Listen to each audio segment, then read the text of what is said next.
बाळासाहेबांच्या तमाम शिवसैनिकांना तुमच्या ह्या अनिश गाढवेचा, बाळासाहेबांच्या या कडवट शिवसैनिकाचा आणि शिवसेनेच्या प्रवक्त्याचा मानाचा जय महाराष्ट्र.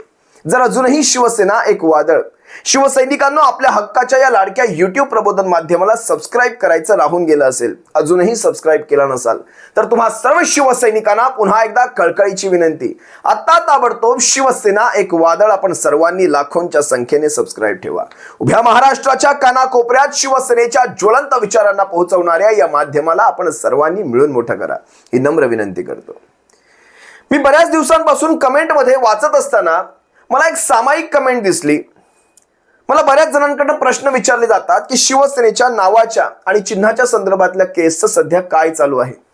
शिवसेनेचं धनुष्य हे चिन्ह, शिवसेना हे नाव, या संदर्भात मान्य सुप्रीम कोर्टातली शिवसेनेची याचिका सध्या कुठे आहे, कुठवर आहे, काही घडणार आहे का, असे अनेक प्रश्न तुम्हा सर्वांकडून विचारले जातात. पण ह्या प्रश्नांवर मीही विचार करत होतो काय उत्तर द्यावं, की माननीय सुप्रीम कोर्टात आपली याचिका सुनावणीला येतच नाहीये, पटलावर येतच नाहीये, आली तरी तिचा क्रमांक 30च्या पुढचा असतो. इथे पहिल्या आणि दुसऱ्या नंबरचीच याचिका त्या दिवशी सुनावणीला घेतली जाते, बाकी सर्व म्हणजे दुसऱ्या नंबरच्या पुढच्या याचिका या जवळपास पुढच्या तारखांसाठी टाकल्या जातात. हे काय सांगायचं तुम्हाला या सगळ्याबद्दल. पण चला आज विचार केला, आज याचिका म्हणजे आज 25 मार्च 2025, आज ही याचिका सुनावणीला जर आलीच आहे तर चला तुम्हा सर्वांशी याबद्दल थोडेसे दोन शब्द शेअर करूयात. काय नेमकं चाललंय मान्य सुप्रीम कोर्टामध्ये शिवसेनेच्या याचिकेचं. धनुष्य चिन्ह, शिवसेना हे नाव, हे शिवसेनेला पुन्हा मिळणार आहे का, या संदर्भात नेमकं माझं मत काय, कोर्टाचं मत काय, कायदेशीर मत काय, याविषयी थोडी चर्चा करूया. पण तत्पूर्वी म्हणजे या चर्चे अगोदर, शिवसेनेच्या कायदेशीर केसच्या चर्चे अगोदर माझ्या मनात एक राहून राहून विचार येत असतो. तो मला तुम्हा सर्वांशी बोलून दाखवायचा आहे. माझा हा विचार तुम्हा सर्वांशी मला शेअर करायचा आहे. कदाचित तुमच्याही मनामध्ये हा विचार आला असेल. आता बघा ना, विधानसभा निवडणूक 2024 याचा ज्यावेळेस निकाल लागला, मी विधानसभा म्हणतोय, लोकसभा नाही, या विधानसभा निवडणुकांचा ज्यावेळेस निकाल लागला, ओरिजिनल शिवसेनेपेक्षा शिंदे टोळीला जास्त आमदार मिळाले. म्हणजे ओरिजिनल शिवसेनेला 20 आमदार, शिंदे टोळीला 56 आमदार.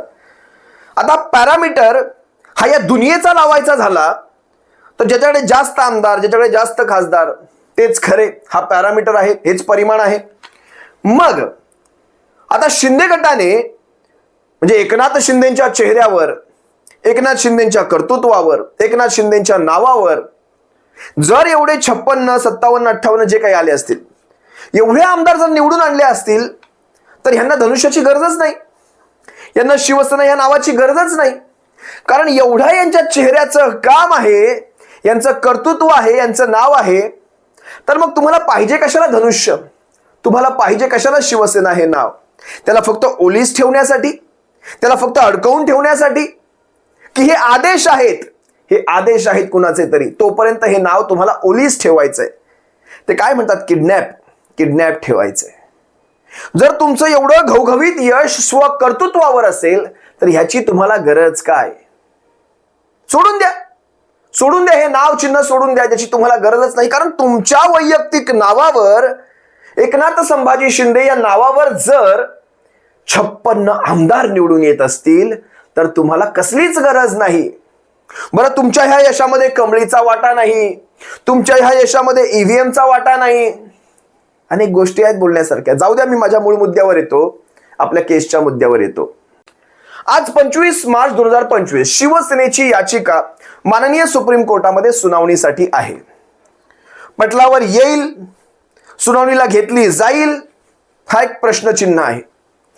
आता आज थोडीशी आशंका वाटते, कारण क्रमांक 15च्या आतमधला आहे. आता दुसऱ्या तिसऱ्या क्रमांकाच्या पुढची याचिका सुनावणीला सहसा येत नसते. फार क्वचित झाले 4थ्या 5व्या क्रमांकाच्या याचिका सुनावणीला आलेल्या आहेत. एखाद दुसरी याचिका स्किप करून अतिमहत्वाची म्हणून पुढची घेतली जाते.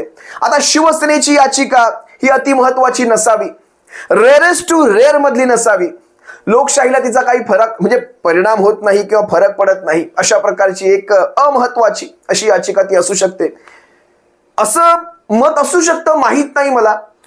त्यातूनही कुठून तरी मला कधी कधी वाटतं एखादा तरी रामशास्त्री प्रभूंचा बछडा जन्माला येईल आणि तो शिवसेनेची याचिका सुनावणीला घेईल, माहीत नाही. किंवा जोपर्यंत हे केंद्रातलं सरकार हटत नाही ना, तोपर्यंत काही शिवसेनेची याचिका सुनावणीला येत नाही. आता इंडिया आघाडीचं सरकार, कारण ज्या प्रकारे सरकारांचे वरदहस्त किंवा सरकारांचे दबाव म्हणू शकता, त्यांचा इंटरफिअरन्स म्हणू शकता, हा ज्यावेळेस न्याय व्यवस्थेमध्ये होऊ लागतो त्यावेळेस वाटू लागतं की होय, मग आपलीही सरकार असतील तर आपल्या बाजूने होतील गोष्टी. मग जर हे असंच न्याय व्यवस्था वागणार असेल तर मी कधीही या गोष्टीचं समर्थन करणार नाही की कुठल्याही सरकारांनी न्याय व्यवस्थेमध्ये, बघा हे 4 स्तंभ आपण का म्हणतो, बघा पहिला स्तंभ जो आहे ना, देशाच्या लोकशाहीचा पहिला स्तंभ आहे तो त्या लोकशाहीची इलेक्टोरल प्रोसेस, ती निवडणूक प्रक्रिया, आणि त्या निवडणूक प्रक्रियेचा तो आका म्हणून आपण म्हणू शकतो इलेक्शन कमिशन ऑफ इंडिया, त्याच्यामध्ये कधीही इंटरफिअरन्स नसावा. दुसरी गोष्ट, देशाच्या लोकशाहीच्या दृष्टीने अतिशय महत्वाची त्या देशाची न्याय व्यवस्था, महत्वाची गोष्ट, अतिशय महत्वाची गोष्ट, याच्यात कधीही इंटरफिअरन्स असताच कामा नये. कारण याच्यात इंटरफिअरन्स झाला की कुणाच्याही बाबतीत न्याय कधी होणारच नाही. तिसरी महत्वाची गोष्ट, त्या देशाची पत्रकारिता, मीडिया, आणि चौथी महत्वाची गोष्ट म्हणजे त्या देशाचं संविधान. या 4 गोष्टींमध्ये जर तुम्ही बदल करायला लागलात, आज बघा इलेक्शन कमिशन ऑफ इंडिया, न्याय व्यवस्था, पत्रकारिता आणि संविधान, या 4ही गोष्टींच्या बाबतीत तुम्ही मला सांगा इंटरफिअरन्स झाला आहे की नाही आहे.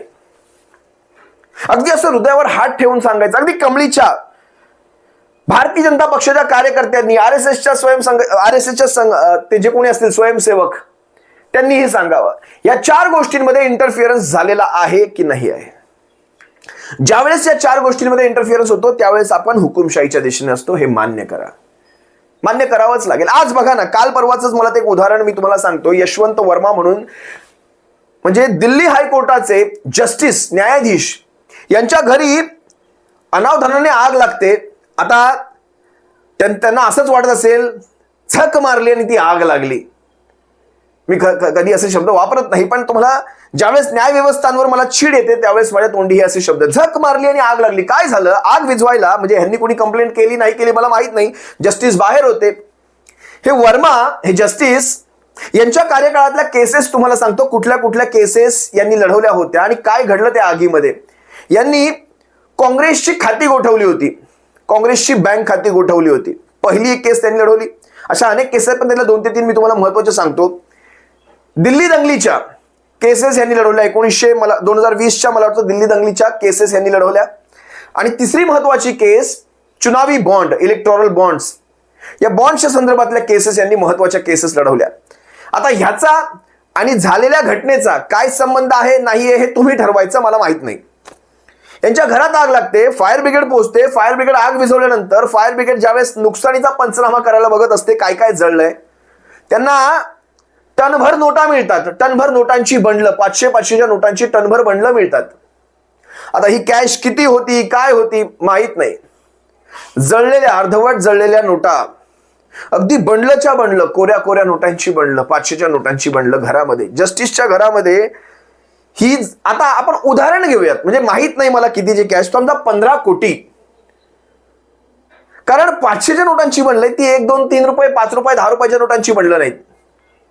एवढी कॅश, म्हणजे जस्टिसचा ज्यावेळेस मी पगार काढला, माहिती काढली, तर सगळे भत्ते मिळून 2.25 लाख ते 2.5 लाख हायकोर्टाच्या जस्टिसला हा पगार असतो.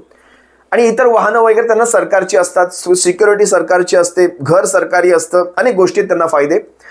2.5 लाख पकडा, भत्ते वगैरे पकडून 2.5 लाख हा पगार. आणि घरात 15 कोटीची समजा रक्कम सापडली असेल ना, तर 15 म्हणजे 1ही रुपया न खर्च करता आपल्या पगारातला 2.5 लाखाचे 2.5 लाख जरी सेव्ह केले तरी 50 वर्ष लागतात 15 कोटींवर पोहोचायला. किती? 50 वर्ष लागतात. मग ह्यांना ऍडव्हान्स 50 वर्षांचा पगार कोणी दिला होता, तोही कॅश मध्ये. साधी गोष्ट आहे. बरं, जस्टिस या पदावर राहून आपण इतर कुठल्याही गोष्टींमध्ये घुसू शकत नाही, आपण ड्युअल एम्प्लॉयमेंट करू शकत नाही, 2-2 ठिकाणी नोकऱ्या करू शकत नाही. ही अट आहे, त्या पदाची अट आहे. मग मला सांगा, हा 50 वर्ष ऍडव्हान्स पगार त्यांना दिला कोणी? जर समजा आपण म्हणू, आता हे जस्टिस आहेत, बरं, हे वकील माफ करा, हे न्यायाधीश आहेत. किती कायद्यातले फाटे फुटे काढून आता ह्या सगळ्या प्रकरणातनं रफादफा होईल सगळं प्रकरण. जरा बघा ना, हा व्हिडिओ बघा. तो फायर ब्रिगेड आग बुझाने जब पहुंची तो घर के भीतर की ये तस्वीरें हैं जहां जस्टिस वर्मा के घर से कथित तौर पर ये नोट बरामद हुए हैं। फायर ब्रिगेड आग बुझा रही थी और घर के भीतर ये जो नोट आपको दिख रहे हैं, जब घर में जस्टिस वर्मा के आग लगी तो ये नोट भी उसी के साथ जल गए। घर के भीतर जले हुए नोटों का ये वीडियो सामने आया है। बरं, त्यानंतर ज्या वेळेस अग्निशमन दलाच्या अधिकाऱ्याने सांगितलं की अशा प्रकारच्या नोटा मिळालेल्या आहेत वगैरे वगैरे, आधी त्याने अशी स्टेटमेंट दिली। ज्या वेळेस पाठीमागून चक्र फिरली, अग्निशमन दलाच्या त्या चीफ अधिकाऱ्याने आपलं स्टेटमेंट बदललं। तोही व्हिडिओ पहा। सुप्रीम कोर्ट में दिल्ली हाई कोर्ट के चीफ जस्टिस की रिपोर्ट जाने से पहले ही दिल्ली फायर सर्विस के चीफ ने जस्टिस वर्मा को क्लीन चिट दे दी है। समाचार एजेंसी पीटीआई को दिए एक बयान में फायर सर्विस के चीफ ने पूरा मामला पलट दिया है। या अशा न्याय व्यवस्थेकडनं तुम्हाला वाटतं न्याय होईल? आता जस्टिस चंद्रचूड जवळपास 2.5-3 वर्षांचा ह्यांचा कालावधी होता। यांच्या संबंध कालावधीमध्ये शिवसेनेची केस जवळपास 1.5 वर्ष चालली। 145 पानांचा निकाल हा यांच्या बुडाखाली आग लावून गेला होता। या भाजपाच्या या शिंदे टोळीच्या बुडाखाली आग लावून गेला होता। पण 145 पानांमध्ये आपण ताशेरेच ओढले। त्यांचे काय म्हणतात जळजळीत प्रश्न, टीका, याच सगळ्या गोष्टी आम्ही पाहिल्या। पण त्याचा निकालामध्ये तसं परिवर्तन दिसलं नाही। 145 पानांच्या निकालामध्ये आपण बऱ्याच गोष्टींवर प्रश्नचिन्ह उभे केले, पण तसा निकाल मात्र झाला नाही। ठीक आहे, जो झाला तो झाला, तोही निकाल काही थोडका नसे, पण त्या निकालाच्या नंतर विधानसभेच्या अध्यक्षांनी ज्या वेळेस हा निकाल शिंदे टोळीच्याही नाही आणि शिवसेनेच्याही बाजूने, म्हणजे निलंबनाचं मी सांगतोय, तर निलंबनाचा विषय हा कुणाचंही निलंबन न केल्यामुळे हा न्यायालयाचा खरं तर अपमान आहे। कारण तुमच्याकडे ती याचिका सुनावणीसाठी दिली होती, तुम्हाला निलंबनासाठी दिली होती। तुम्ही शिंदे गटाला करायला पाहिजे होतं, नाहीतर ठाकरे गटाला करायला पाहिजे होतं, पण तसं तुम्ही न करता तुम्ही कुणालाही निलंबित केलं नाही। याची तुम्हाला काही कारण सांगू, लक्षात घ्या। त्यानंतर पुढे ही केस सुनावणीला का आली नाही, जी आज आहे मान्य सुप्रीम कोर्टामध्ये 25 मार्च 2025 रोजी जी केस सुनावणीला आहे, ती फक्त तारखाच का घेते याचं एक महत्त्वाचं कारण लक्षात घ्या। जर न्याय व्यवस्था न्यायाप्रमाणे वागली किंवा समजा ही केस सुनावणीला घेतली, तर कायद्यातल्या कलमांप्रमाणे, तत्कालीन परिस्थितीतील पुराव्यांप्रमाणे, तत्कालीन घटनांप्रमाणे जर न्याय करायची वेळ आली, तर हा निकाल शिंदे गटाच्या विरोधात लागतोय। कारण केस जर सुनावणीला घेतली तर न्याय करावा लागेल आणि न्याय करताना तशा प्रकारचे रेफरन्स द्यावे लागतात। असाच उठलाय आणि जजेस, सन्माननीय जजेस त्याच्यावर न्याय करतायत आणि असंच आपल्या मनात निर्णय घेतात असं होत नाही। त्यांना फॅक्ट्स ठेवावे लागतात, त्यांना रेफरन्सेस लावावे लागतात, त्यांना कायद्याचं तशा प्रकारचं काय म्हणतात त्याला, कायद्याचे आधार द्यावे लागतात त्याला, आणि तशा प्रकारचे कायद्याचे आधार यांच्याकडे नाहीत। कारण बघा, इलेक्शन कमिशन ऑफ इंडिया किंवा एखाद्या सभागृहाचा सभापती असेल, राज्यपाल असेल, ही माणसं कुठल्याही कायद्यांप्रमाणे जात नाही, ही आपल्या मनाला आलं ठोकला निर्णय। पण सुप्रीम कोर्टाचं किंवा न्याय व्यवस्थांचं तसं नसतं, त्यांना रेफरन्स घ्यावे लागतात।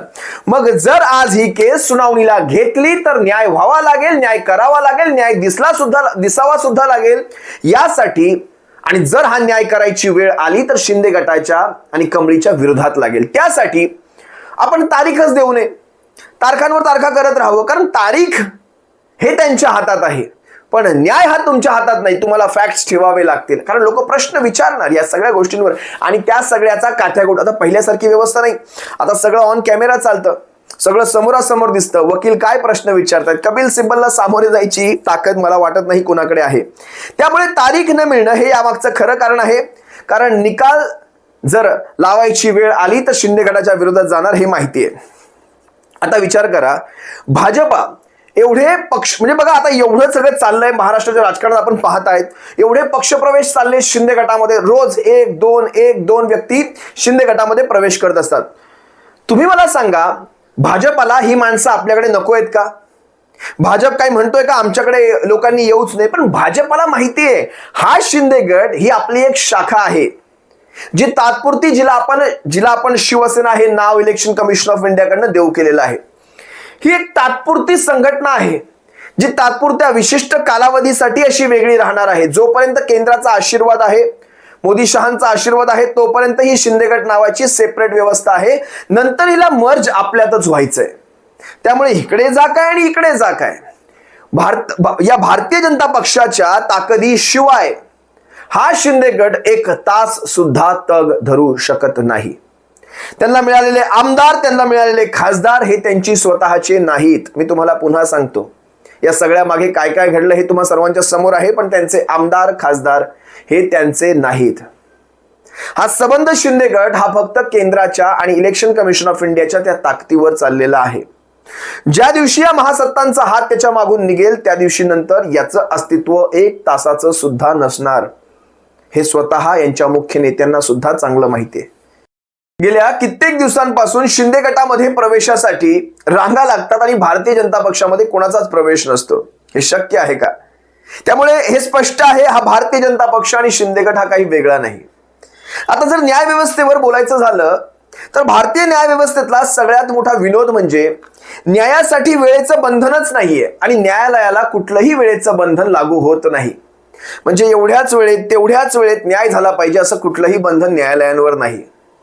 याचा अर्थ स्पष्ट आहे, तुम्हाला पाहिजे तोपर्यंत न्याय खेचा, पाहिजे तोपर्यंत त्याला स्ट्रेच करायचं, एक्सटेंड करत राहायचं, तारखांवर तारखा देत राहायच्या.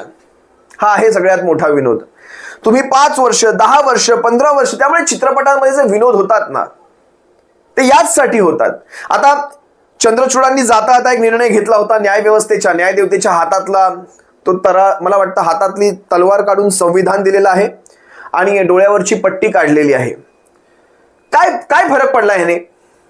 डोळ्यावरची पट्टी काढल्याने तुमच्या केसेसच्या बाबतीत काही फरक पडलाय का? तलवार काढून संविधानाने काही होतंय का? पुन्हा बांधा ती पट्टी, काही फरक होत नाही. सर्वसामान्यांच्या आयुष्यात याच्यात कुठलाही फरक पडलेला नाही. आता इथे जर शिवसेनेच्या केसच्या संदर्भात बोलायचं झालं तर ही केस मला खऱ्या अर्थाने शिवसेनेची केस म्हणून भासतच नाही. न्याय व्यवस्थेची जनतेच्या मनातली किंमत आणि ह्या किमतीची सुप्रीम कोर्टात लागलेली ही केस असंच मला भासतं.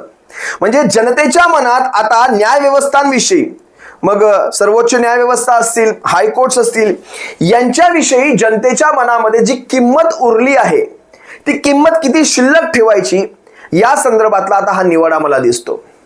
आता कसा निकाल लागतोय याच्यावर ही किंमत ठरली जाणार आहे. खरं आहे, आणि ही गोष्ट जनतेतनं येत आहे, हे काय माझं वैयक्तिक मत नाही. कारण न्याय व्यवस्थांवरचा जो विश्वास जनतेच्या मनातून उडू लागला आहे, आता तो कसा टिकवायचा हे स्वतः न्याय व्यवस्थांवर अवलंबून आहे, की अशी केस मला भासते. त्यामुळे उद्धव साहेब, तुम्ही तुमची केस कोर्टामध्ये किती चालेल, शिवसेनेची ही नावाची चिन्हाची केस सुप्रीम कोर्टात टिकेल नाही टिकेल मला माहित नाही, पण तरी सुद्धा सांगतो ही केस सुनावणीला येईल की नाही हे सुद्धा माहित नाही, पण तरी सुद्धा सांगतो ही केस कधी आपण विड्रॉल करू नये. यांच्या अब्रूची लक्तर ही कायम वेशीवर टांगलेली राहावीत. कायम या कमळीच्या शिंदे टोळीच्या न्याय व्यवस्थांच्या वेशीवर टांगलेली ती लक्तर, भले न्याय व्यवस्थांच्या तारखा मिळो ना मिळो, पण त्यांच्या वेशीवर ही लक्तर कायम टांगलेलीच असावी, इतकंच मला वाटतं. आज 25 मार्च 2025, आज शिवसेनेची केस मान्य सुप्रीम कोर्टामध्ये 15च्या आतमध्ये सुनावणीला आहे. बघूया 4 वाजेपर्यंत जर आला क्रमांक तशा प्रकारचं वृत्त आपल्या टेलिव्हिजनवर दिसेलच, आणि नाहीच दिसलं तर या केसचं नेमकं काय झालंय, पुढची तारीख काय पडलेली आहे या संदर्भात मी तुम्हा सर्वांना पुढच्या तारखेविषयी अपडेट करेन. तुर्तास मी तुम्हा सर्वांची रजा घेतोय. याच्यामधून कुठेही जास्त एक्सपेक्टेशन्स ठेवू नका, एवढीच विनंती करतो. सप्रेम जय महाराष्ट्र. काळजी घ्या.